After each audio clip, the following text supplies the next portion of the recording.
For today's tabletop testing, we're going to be looking at Regidrago V-Star, and you may notice that this is just a skeleton list. I'm going to try doing things a little bit differently this time around, because it looks to me like Regidrago is one of the top contenders in format, and I've boiled down the best 55 cards of the deck to be these ones. I think you absolutely have to be playing these exact cards in all of your Regidrago builds, but those final 5 cards are kind of the flex spots that I want to discuss. Firstly, let's jump to the deck list that you're going to see in the battles today. And you'll notice that I was playing 1 regular energy retrieval rather than 2 superior, and I think that's overall just wrong. I was also playing Raging Bolt EX instead of Giratina V-Star, and after more playtesting, I also believe that the Giratina is the superior choice. And then filling those final 5 spots, in the list that you're seeing, there's a Cleffa, an Iron Bundle, a Squawkabilly EX, a Nightly Stretcher, and a Gardenia's Vigor. So Squawkabilly EX offers some extra discard synergy, of course, so if you have those opening hands with some dragon attackers that you just want to pitch, that can be beneficial to you. But bear in mind that most of your ball search is going to require getting Regis into play anyway, as well as Ogerpon. So Squawkabilly is a decent card and does allow some extra explosive pressure, but isn't a mandatory inclusion, and I kind of put this in the flex spot versus Pheasantipede EX, really just based on how much bench space the deck has in general, even though they do serve different functions. That would kind of be the slot that I'm thinking about, so either you want the early aggression of Squawkabilly or that mid-game sustainability of Fez. And in my personal opinion, I actually think the Pheasantipede is the stronger card. The logic around Iron Bundle is to try and push away some Fluttermane, which is certainly showing up in Gardevoir and can block certainly some of your Ogerpon, but even your Regidrago. If you happen to start with it and then don't have access to your Legacy Star, that can be a big issue. But also, as we know, we're a very research-heavy deck. We have that Legacy Star once again, so there are situations where Boss's Orders just find their way into the discard pile, so having that Iron Bundle as a searchable option to push things out the active can be a really nice help here, and has great synergy with Dragapult EX's Phantom Dive, of course. Even though I've enjoyed playing the Iron Bundle, I don't think it's a mandatory inclusion whatsoever, and I think it might be better served as the likes of Horlucha in the deck, in order to, again, cash in on Phantom Dive from Dragapult. Alternatively, the bundle could just be cut all together for a different consistency card. The Cleffa is a pretty nice one-of. It's really cool to just have a single prize Pokemon that will basically always be ignored by the opponent. It's a great Pokemon to retreat into in those opening stages, or if you happen to have Switch or Prime Catcher, especially if you've gone first into these aggressive 2-prize attacking decks. Forcing the opponent to find their Prime Catcher on a high roll situation or find their own Iron Bundle is a nice thing to force alongside all their other combination pieces. And of course, there are situations where you've gone second, you don't really have a great attack to use in this deck, outside of Celestial Roar, so instead, retreating into a Cleffa, gaining those extra cards is also a really nice thing to have. Of course, throughout the game, it's nice to have a pivot, and actually adds to the synergy of the Gardenia's Vigor that's also within this exact 60. Again, Cleffa not mandatory, kind of depends on how much you respect the Miraidons, the Raging Bolts, the Roaring Moons of the world, and is again a sort of more flexible spot, I would say. Now let's talk about the Gardenia's Vigor. I know this card looks like an absolute meme, it's not powerful in a vacuum, I'm not trying to say that whatsoever, but what I do think is that this does provide almost like a 5th or 6th copy of Energy Switch within the deck. That can already be really handy if you have Painful Squawkabillies, Researches, or Legacy Stars, and just discard too many of your E-Switch. But I've even found myself using Legacy Star and grabbing Gardenia back from the discard pile, combining it with something like Superior Energy Retrieval, so I can get a Regidrago V-Star out of nowhere. I've personally really enjoyed this card, and it's going to be a mainstay within my 60s. I think there's actually more reason to want to have this card in the list now that Kyurem has entered the 60, so that you do have more license to use that Kyurem aggressively, and have that little bit more bounce back into other one-hit KO matchups. And the final card of the list is Nightly Stretcher.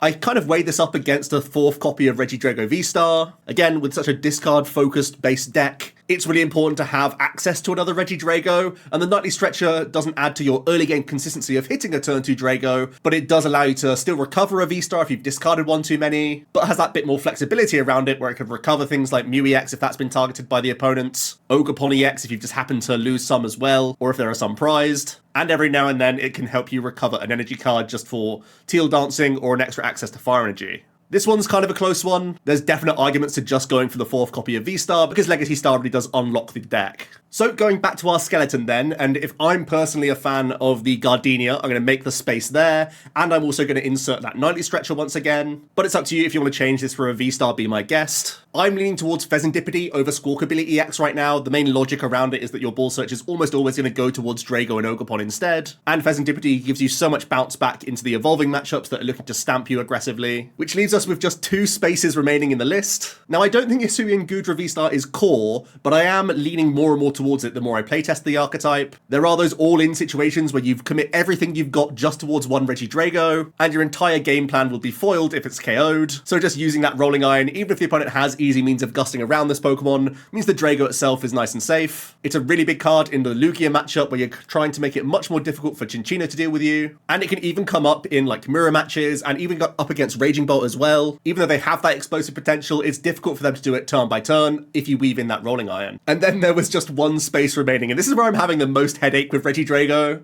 My 60th card right now is bouncing between Pokestop, just as an extra consistency card that also has added benefits of randomly discarding dragons at times, whilst giving us deeper digs towards the energy switches, the ball search cards, the superiors, that sort of stuff. A cancelling clone, which can help in some walling matchups, even though we do have Mew EX that is effectively a wall breaker, helping us deal a little bit with Mimikyu and Cornerstone Ogerpon. Bear in mind, against the Ogerpon, you can also attack with the basic Regidrago V, of course. The other key upside of Cologne, of course, is that it does make the Kyurem an absolute menace. If you can combine Cologne with a gusting effect, you can completely board wipe your opponent in a ton of situations. Hawlucha is definitely a card that I'm also thinking about. It just lines up so nicely with the Phantom Dive, even setting up 2 10 hit point cards like Ogerpon EX and Pheasantipede EX so that you can gust those up and then knock them out with Dragapult. There's just so much cute math you can do with the flying entry. And because I'm currently not playing the Cleffa and the Iron Bundle anymore, Hawlucha might actually just be a Pokemon you throw into the active against the likes of Raging Bolts, trying to force them to have that gust effect if you've gone first. Also, just a quick shout out to Hisuian Heavy Ball.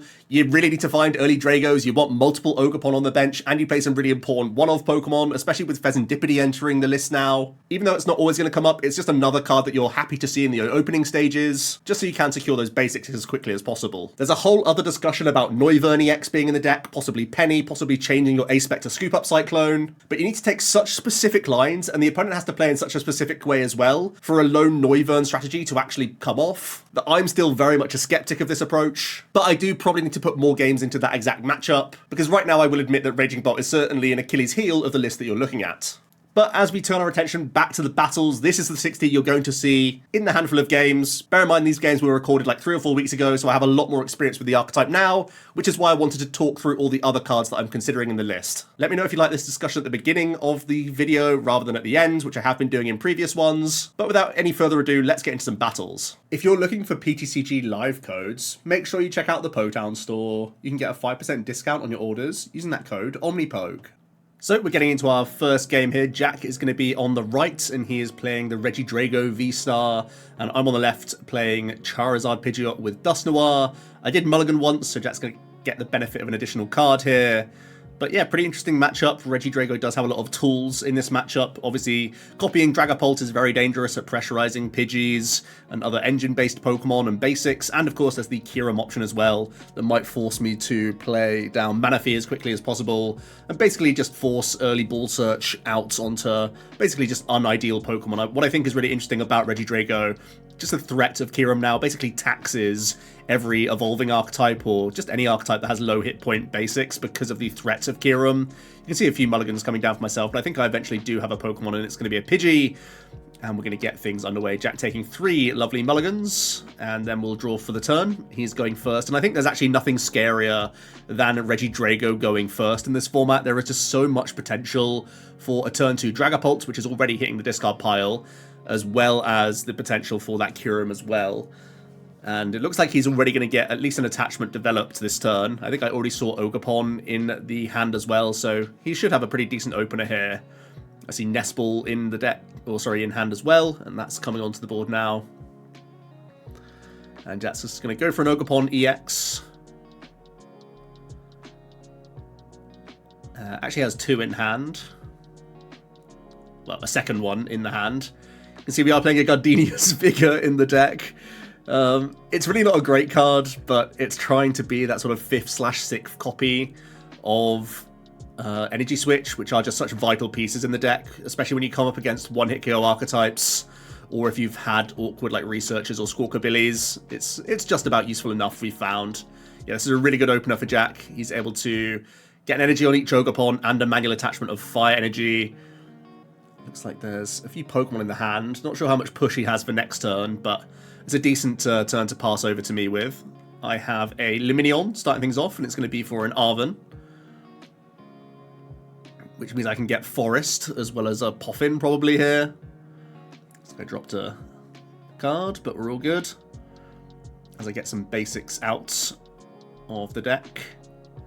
I can already see candy pieces for next turn, so I've got a lot to work with. Might mean that I'm even able to spend the forest this turn proactively. If we get a Manaphy down. You can see I'm having a think whether it's worth using the forest. You do have to respect the odds of a Regidrago V-Star just getting the complete detonation. Also kind of depends on just how strong the hand is. If I have plays for next turn, maybe I can spend forest. If I don't have plays, maybe you just hold it in hope. That's one of the reasons why Regidrago is so terrifying. Because as soon as they get that V-Star, they see 7 cards deeper into their deck and have access to cards they've already played. And you can see I am thinking about Poffin for Duskull plus Manaphy here. I think the ideal situation would be a Pidgey, but I think I've prized one.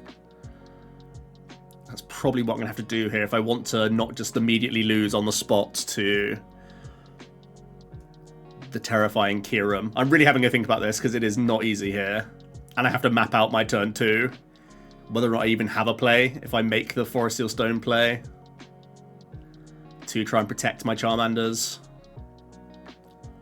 And I mean, this was a decent start for me, right? I had Arven, and it meant I could get Forest Poffin. There'll be situations where setup decks can't even afford to use an extra search card on a Manaphy. And in those spots, a Kyurem can just immediately win the game.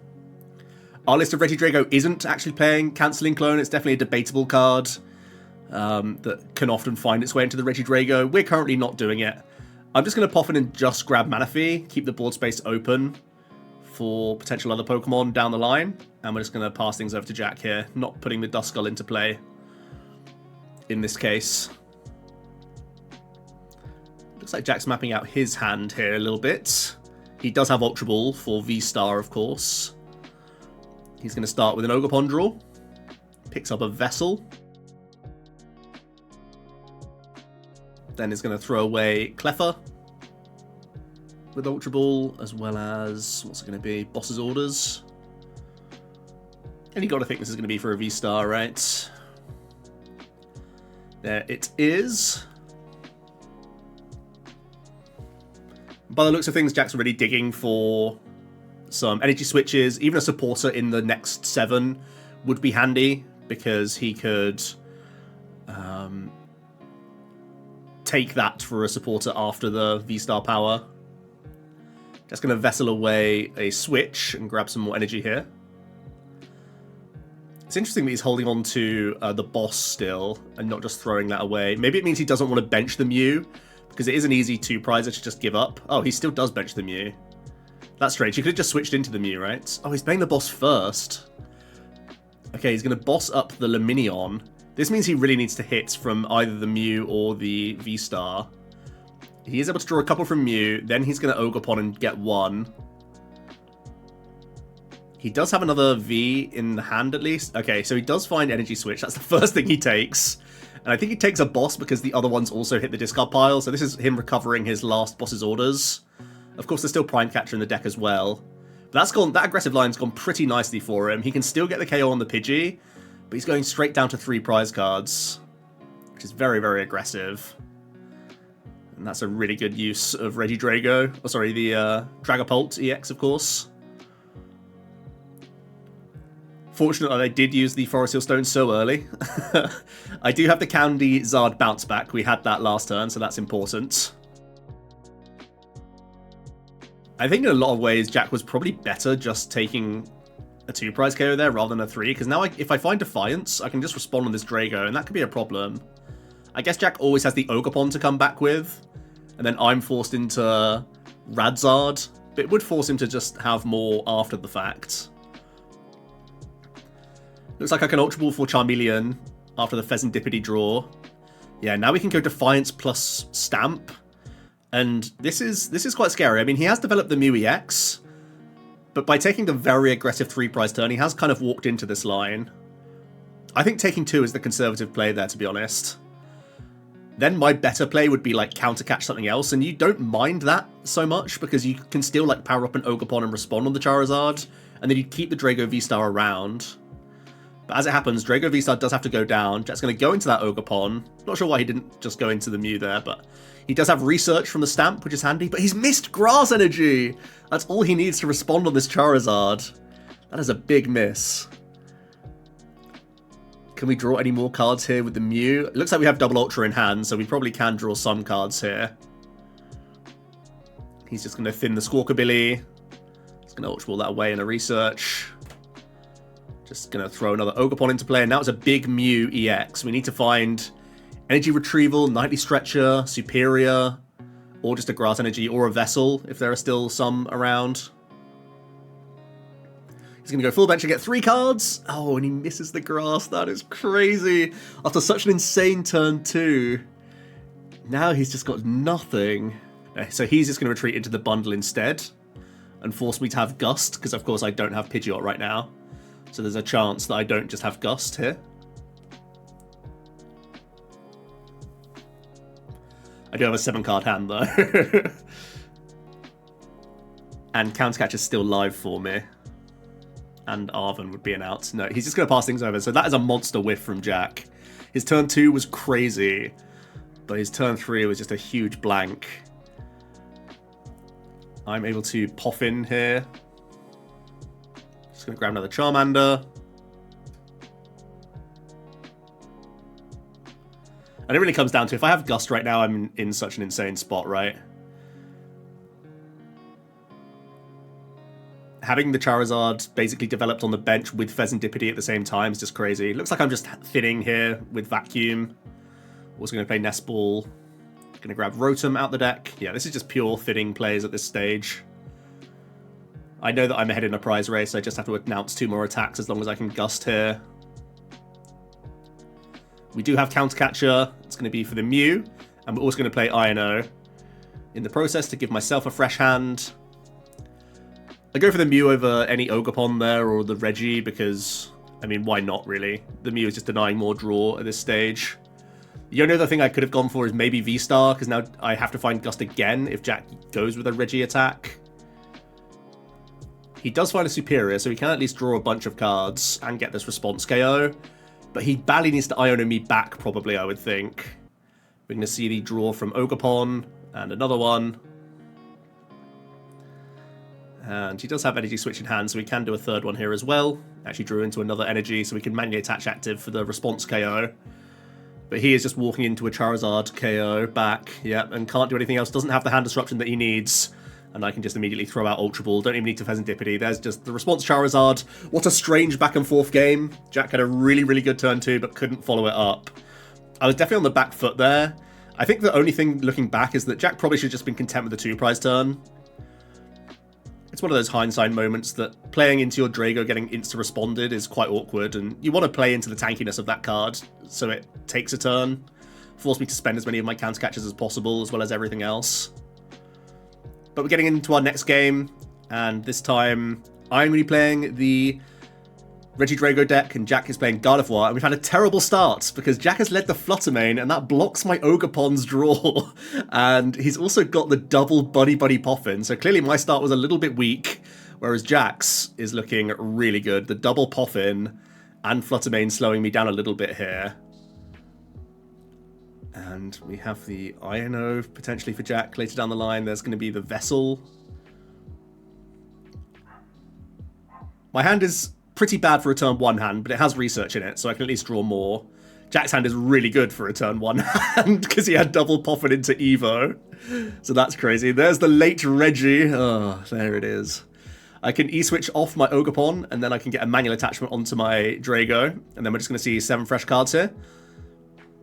One of the best things about Drago is that if you do just get that turn 2 attack, you are such a powerful deck. But it does feel like if you're waiting till turn 3, it's quite poor. It's very much similar to an Arceus deck in that regard, where if you get the turn 1 attachment and the turn 2 combination to attack with your V-Star, you're a very strong deck. If it's turn 3, you're oftentimes going to be a little behind. That's what we're experiencing here. In part because Jack started Fluttermane. Because the Regidrago V was my top deck, if it was anything but Fluttermane, I would have been able to Ogerpon into a Drago V-Star and have the dream situation. But I'm going to spend Prime Catcher, and that means I can get a draw in with E-Switch. with Ogerpon, then E-Switch, and then we're going into our Cleffer to draw up to 7 with Grasping Draw. So we take a slow turn, but we can at least get some hand advantage out of it. Looks like Jack's got an Ultra Ball with a few Psychic. That's really nice. That's going to be pre-Iono as well. That's really, really good. His opener has been absolutely nutty. Does he have access to another Curlier? Yes, he does. That's looking good. So I can just see a fresh 6 before beginning to refine here. Already a few Psych Energy in the bin. And he can get a big refresh. More Psychic coming into the hand for more discards. I believe there's a Monkey Dory there as well for him. Actually throws away an Iono. And is going to also get rid of an Arven. Aware that... Oh, he probably doesn't want a Monkey Dory this turn because he has to manually attach to the Manaphy this turn. So that's why he's keeping the Psychic around. There is the manual attachment to Manaphy. There's Cress in hand. Fluttermane attacking, taking 1 prize isn't a big deal. He probably wants a Screamtail if he can.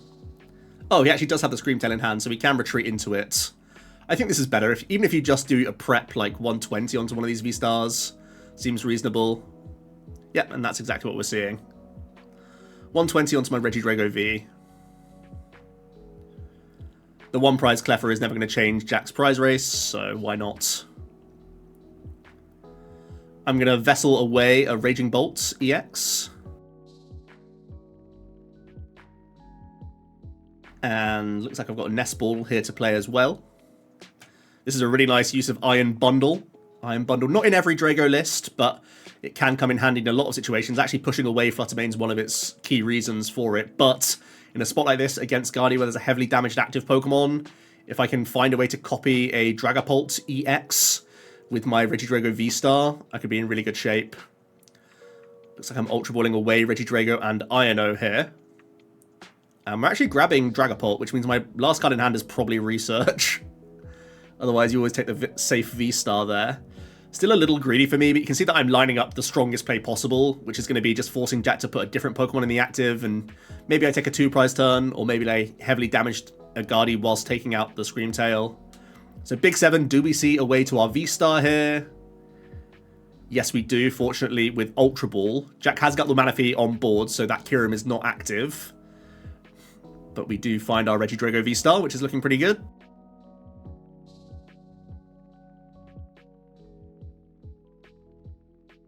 We are then going to push the Screamtail out the way. Jack has to go into the Fluttermane. We're going to Energy Switch. I think I've played a lot of these Energy Switches. Is that 3 played already? We're going to pop down a Mew EX, and we're also going to get a couple, or just 1 additional card here. Oh wow, is that all 4 Energy Switches? That's a lot of our E-Switch already down. The debate is, do I want to use the V-Star power now, or is my hand good enough?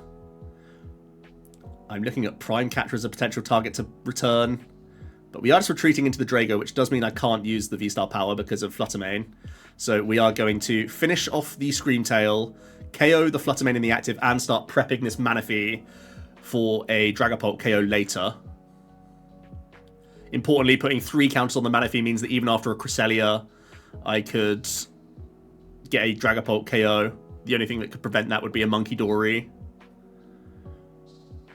Let's see how Jack can respond here. He should have an easy response on the V-Star itself. Especially with this Gardevoir, it could be quite good. He has Arven by the looks of things. After a few refinements, he has a lot of cards in hand, so plenty of options for him. There's already the Unfair Stamp in hand. Looks like he's going Super Rod to recover some of these attacking Pokemon.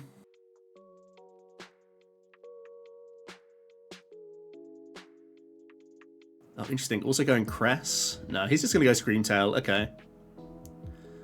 There are situations like this where you see 1 target rods and think that Nightly Stretcher could just be the better choice in Gardevoir. Or just an additional choice rather than just 2 rods.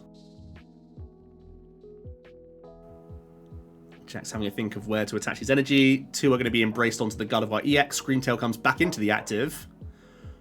And it's going to be 4 Psychic onto the active. He's also going to throw away the TM Devo. There's Monkey Dory plus energy. And he's thinking about prepping up the V-Star. Yep, okay. Or the V on the bench, I should say. He holds on to the unfair stamp and is just going to take the response 2 and keep up in the race.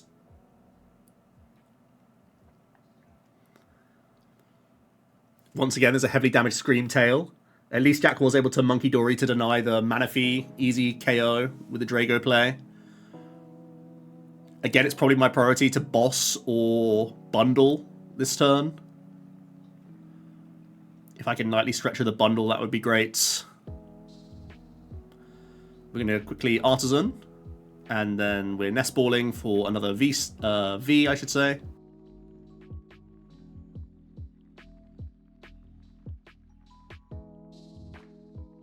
We are going to boss up the Manaphy here. Jack did play a Super Rod last turn, so that's probably the reason why we're going for the Manaphy rather than just taking guaranteed draw here. And it means that I can take another 2-prize turn with my Drago. The only issue being that I didn't get a manual attachment onto my Regi V. We're going to Mew EX for 1 card. We're thinking about the V-Star power, but we're not going to use it just yet. We're just going to once again try and greed it for as long as possible. The longer you wait on a Regidrago V-Star's ability, the more cards you have access to, because it's working off your entire discard pile. The only thing that's slightly greedy is that if I am hand disrupted, there's no guarantee I'll have a V-Star next turn. So, a bit of a risk from us. But it means that we can try and checkmate with Legacy Star next turn, with a huge combination of cards available. We've set up this Gardevoir quite nicely for a finishing attack. We are also threatening, of course, Kierum, so Jack probably needs to work on getting a Manaphy back. I think my only headache is that I've gone through so many of my energy switches, and that Gardenia's Vigor might be part of my, only way to get my final Drago established. The good news is I haven't used Energy Retrieval or Superior yet, and I'm pretty sure they're not in the discard pile. I think they're still in the deck. Jack's going to grab Drifloon here. He's also going to bench a Monkey Dory. Is he between Ino and Stamp right now? We are seeing some energy loaded onto the Drifloon. Ah, is he churroing? Is that the strat?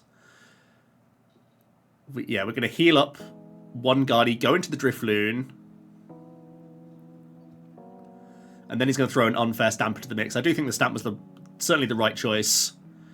He can get this response KO as long as he finds... Can he do stuff? Well, maybe Monkey Dory can finish what he needs. At the moment, he's at 180, right? So if he finds... Oh, he did find Bravery Charm. So that can help him push to 240. And then Monkey Dory could get us there. Looks like he did find the other... He found the Rod as well. That's a really good 5 cards from the unfair Stamp. What the heck? That's actually crazy. He can re-establish the Manaphy thanks to Artisan now. And with the Bravery Charm, he should get that response KO. That was a huge 5 cards from him. The Stamp was brutal.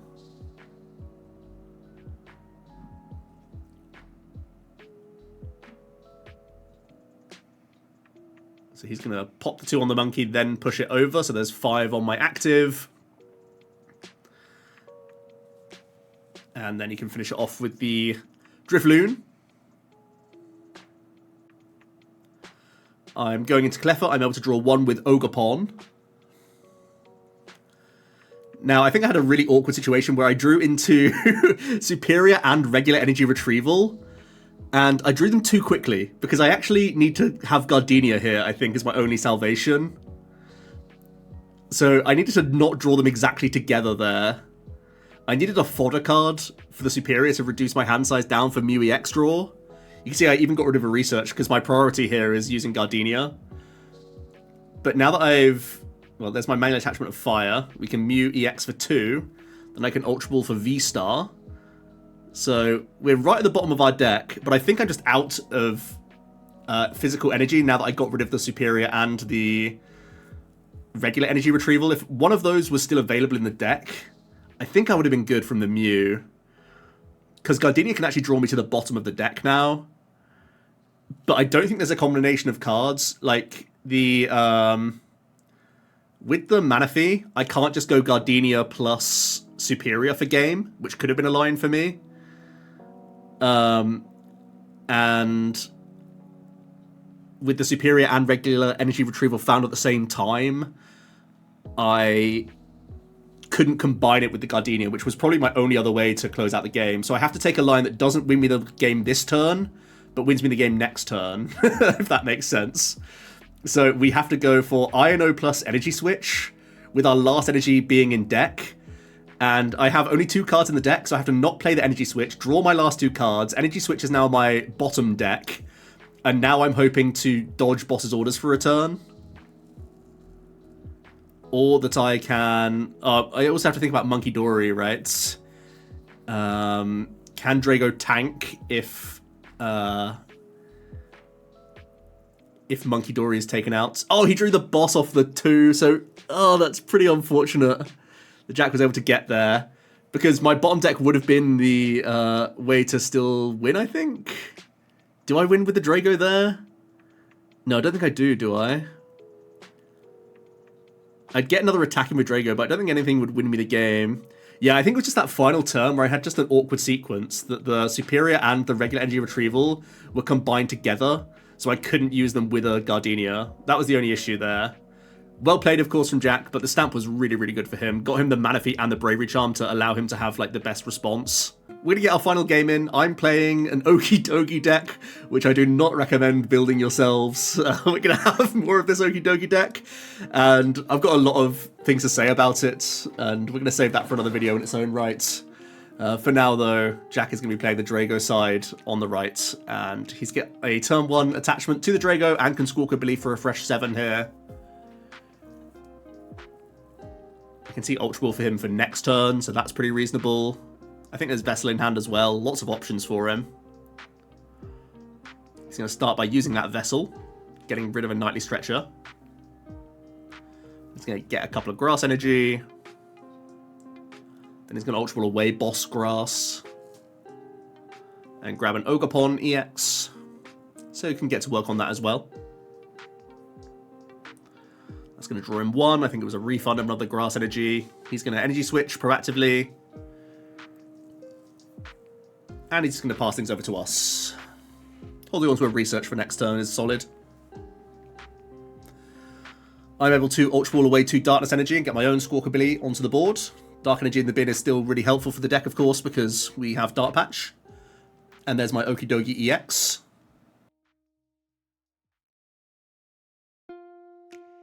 We can manually attach to Okidogi, and then we're going to Squawk away Boss and E-Switch.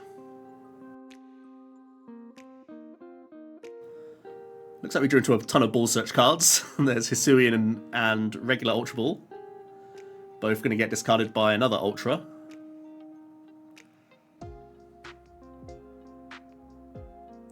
We're going to Trekking Shoe.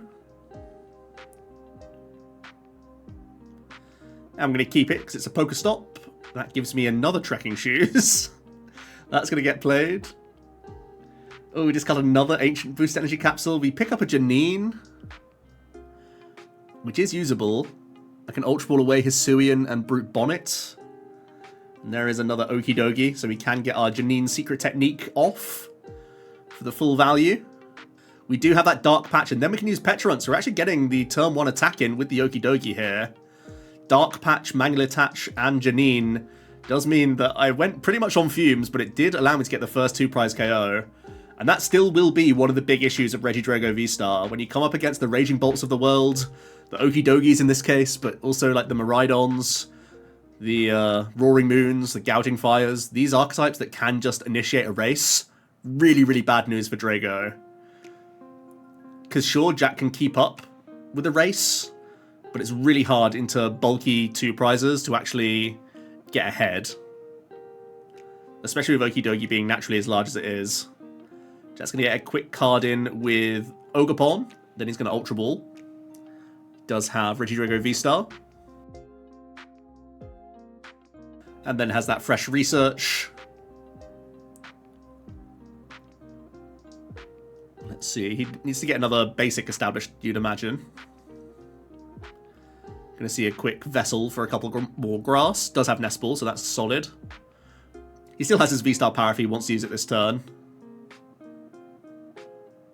Going to see a manual attachment to the Regidrago in the active. There's a Mew EX.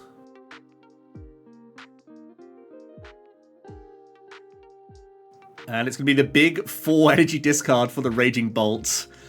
It's definitely better to play Tina. We've learned that through our testing. You can see there's that drawn card that I've just discarded with Ultra Ball. That's the promo Petron. I'll throw it on the screen now. But I didn't print that out because it wasn't part of the main set. It's a promo. So Jack did a great illustration. Fortunately, it's not going to be useful in this game, so it's just getting discarded with Boss, and I can grab Pheasantipede EX. But yeah, Petron is really just for the evolving decks to be an early pressure one-prizer with the poison package. What's Pheasantipede brought me? We can Pokestop now. I think we're looking mostly for... There's a Mochi coming onto the Okidogi. I do need Mochi to get the KO on the V-Star here. We're using Ino for 4 cards. I'm really hoping for Dark Patch. Shrekking Shoes is going to discard the other Pecharunt. Again, Jack's artwork on full display there. Looks like we didn't hit the pieces to KO. But yeah, looking back at like Raging Bolt versus Tina V-Star, yes, Raging Bolt has that huge explosive potential that can even reach on like Dragapult EXs and Charizard EXs cleanly. As we're seeing the Pecharunt come into the active. Oh, sorry, Pecharunt is going to move another Okidogi into the active just to pass. But with Raging Bolt, obviously Jack had to lose so many energy there, just way too expensive. So the upside of having that extra reach onto some EXs isn't as good as just a Tina V-Star, which Jack would have no issue just going ahead in a race here if he'd only removed 2 energy from play, like 1 off the Ogerpon, 1 off the active. He would have been absolutely fine to get a response. Now it's a big question. Can he get enough E-switches or Gardenia into the mix to actually get a response attack here?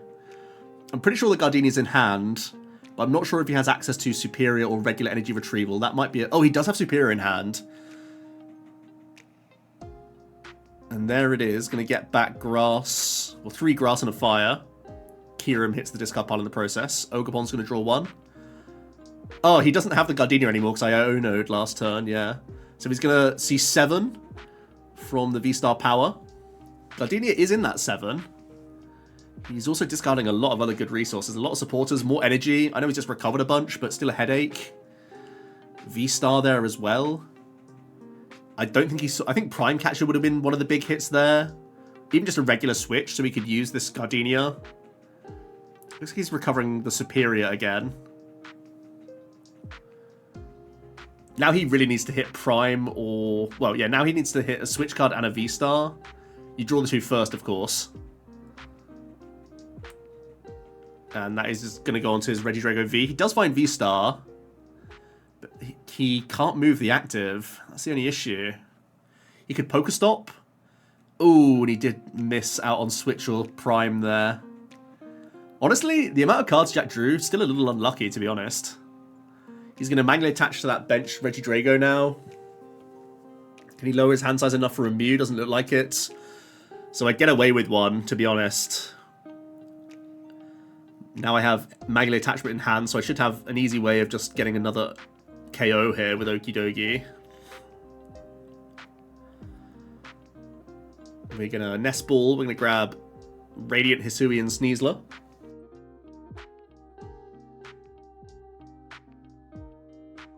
There is a Pokestop coming in. We hit the Prime Catcher ourselves now, actually. Apologies for some of the proxies in both these decks. We had so many decks built that it was kind of inevitable. We are going to Prime Catch the other Reggie.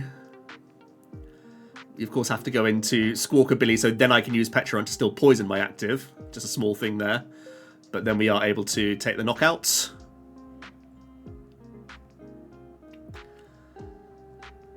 Well, Jack did have the bounce back of the Superior Energy Retrieval from last turn that was recovered from his V-Star power. He still has a lot of those energy switches. I don't think he's drawn into many of them. If he has, they've just been discarded from the V-Star power, but I think he still has a bunch of those in the deck, so it's not unheard of for him to actually get a response KO here.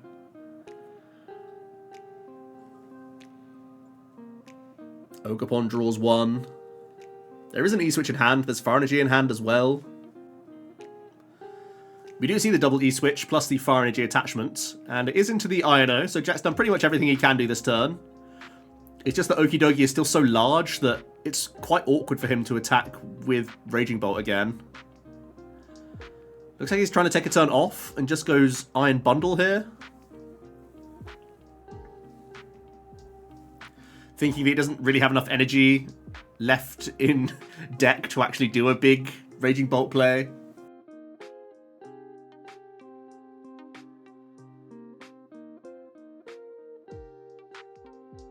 We're gonna Pokestop. Doesn't do much for us there.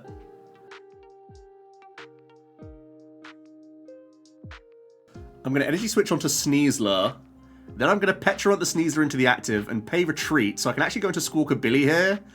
And I'm just gonna Motivate with Squawk and get 2 Okidogi powered up. So that I'm preparing myself for Jack to bring in a Regidrago and just saying, well, you got to attack at some point and you have less cards in deck than I do. So, pretty decent strat. Jack's going to attach Retreat to the bundle. At least Squawkabilly is a small enough 2-prizer. Oh, interesting. He might go Kirim here. Does he have enough energy to make this play? Don't even know if he does. No, he's just going to Drago. Oh, sorry, Dragapult. And he's going to pop 6. Well, he's going to set up the Okidogis by the looks of things. And he's just hoping that he can dodge a Darkness Energy at this stage. Bundle's just a deck thin at this point. I can then use the Pokestop and it does hit me Dark Patch, which is all I need to then Pecharunt the Okidogi back into the active. You can see that I had Super Rod Pheasantipity as my last action, but I can go in and take the final 2 prizes. So again, a weird game, and it does highlight that we think that the Tina V-Star is probably the better option to the Raging Bolt. So hope you enjoyed the battles and the discussion. Let me know if you prefer me having the discussion at the start of the video or at the end. I thought it made sense this time around because there was just so many changes I wanted to make to the deck list after a bit more playtesting with Regidrago, but I do think this archetype is certainly very powerful. It does have its weaknesses against those aggressive basic attacking archetypes, but beyond that it looks very, very promising, and it's just so much more dangerous with the combination of Regidrago copying either Kirim or Dragapult. You have so much control over the opponent's board, and it's a very dangerous combination.